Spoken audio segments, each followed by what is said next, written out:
See, the question is resistances P, Q, S and R. P is 5 ohm, Q is 15 ohm, S is 50 ohm 50, R is 25 25 ohm. Diagram नहीं दिया है question में, diagram मैंने बनाया है. Resistances P, Q, R, P 10 ohm, Q 15 ohm, S 50 ohm, R 25 ohm are connected in order. Order यानी sequence में लगाया. In arms AB, BC, CD and DA respectively of a Wheatstone's network A, B, C, D. A cell is connected between A and C. हम समझते हैं. What resistance has to be connected in parallel to S?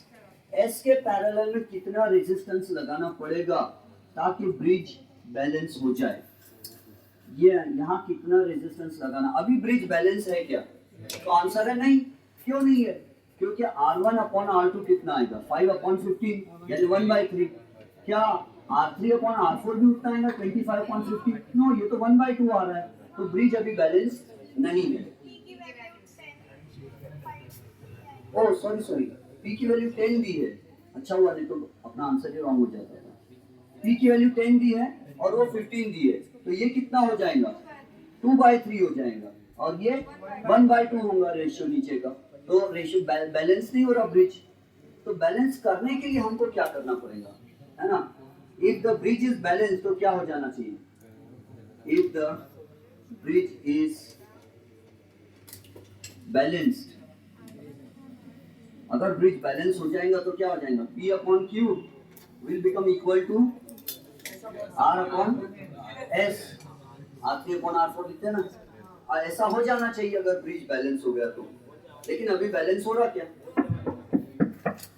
तो हम क्या लिखेंगे? P की value कितनी है? 10.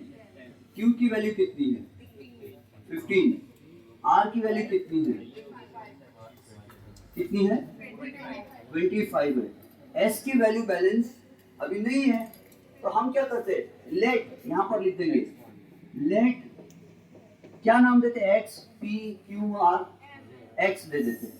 Late X be the resistance connected in parallel to, let X be the resistance connected in parallel to S, to resistance S. अगर resistance S को ध्यान से समझना, 10 पास है सब लोग? हाँ.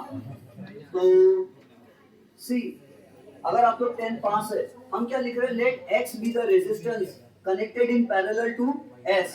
तो क्या हो जाएगा? क्या मैं ऐसा लिख सकता? 1 upon R parallel is equal to 1 upon X plus 1 upon S. ऐसा 10th में होता था. सीबीएसई और महाराष्ट्र दोनों जगह होता था. पैरेलल में कनेक्टेड है दोनों, और पैरेलल में रहा तो 1 upon total resultant equivalent resistance, totally resultant resistance is equal to 1/x plus 1/s. और फिर क्या हो जाएगा? तो फिर हो जाएगा 1/rp. कितना होना चाहिए यहाँ पर? अगर ये हम देखते हैं तो s की वैल्यू कितनी होना चाहिए? यहाँ वैल्यू पुट कर देंगे हम. तो 1/rp कितना होना चाहिए? वैसे ये 10/15 है, ये 25 है, तो यहाँ कितना होना चाहिए? आंसर सॉल्व करेंगे तो क्या होगा? 15 into 25 upon 10 is equal to question mark. और ये कितना हो जाएगा? 15 इंटू 25 कितना होता है? या छोटा कर लेते नंबर, इसको 5 कर देते, इसको 5 कर देते. 15 5 जा 75, 75 अपॉन 5. सर नीचे भी 5 2 आएगा ना. 5 2 सर नीचे 2 आएगा ना 10 में. कैसे? ओह सॉरी क्या हो रहा है? 5 5 जा 5 2 जा, तो 75 अपॉन 2. 15 5 जा 75 अपॉन 2 will become 37.5 ohm, है ना? तो यहाँ कितना आना चाहिए? 37.5 ohm. तो हमको पता चल गया कि आरपी कितना आना चाहिए? 37.5 ohm आना चाहिए.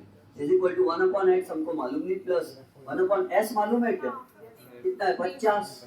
तो ये क्या हो जाएगा? 1 upon 37.5 plus 1 upon minus 1 upon 50 is equal to 1 upon x. तो 1 upon x is equal to क्या हो जाएगा, cross multi 50 minus 37.5 upon 50 into 37.5।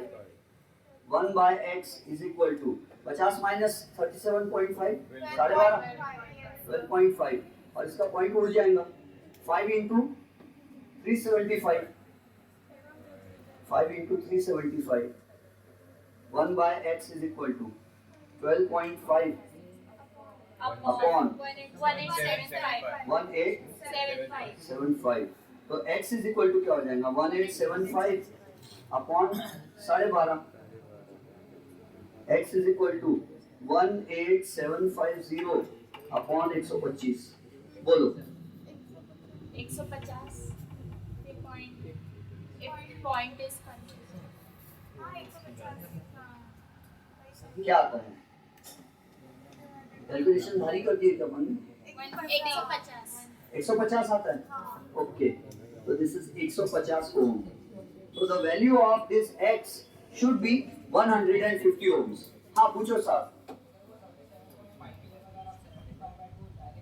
हाँ यस 37.5 की जगह 75/2 रखते तो कैलकुलेशंस और इजियर हो जाते हमारे लिए है ना ये पॉइंट का भी लोचा नहीं आता और 2 भी हमको ऊपर मिल जाता था so it would be better if you put 75/2 here तो इजियर हो जाएंगे कैलकुलेशन खैर आंसर तो आ गया अपना इसलिए ऐसे रहने देता हूं मैं लेकिन आप यहाँ क्या कर देना 75/2 कर देना तो आपके लिए कैलकुलेशंस थोड़े कंपैरेटिवली इजियर हो जाएंगे तो कितना रेजिस्टर लगाना पड़ेगा रेजिस्टेंस लगाना पड़ेगा 150 ओम और यही आंसर दिया बुक में तो इट मींस हमारा समझे ये क्वेश्चन तो ये जो पैरेलल में जो रेजिस्टेंस लगाए आगे चल के हम एक चैप्टर पढ़ेंगे जिसका नाम रहेगा magnetic effects of electric current उस चैप्टर में बताया जाएगा कि जो भी रेजिस्टर पैरेलल में लगाया जाता है उसको शंट बोलते हैं शंट SHUNT शंट शंट का मतलब क्या होता है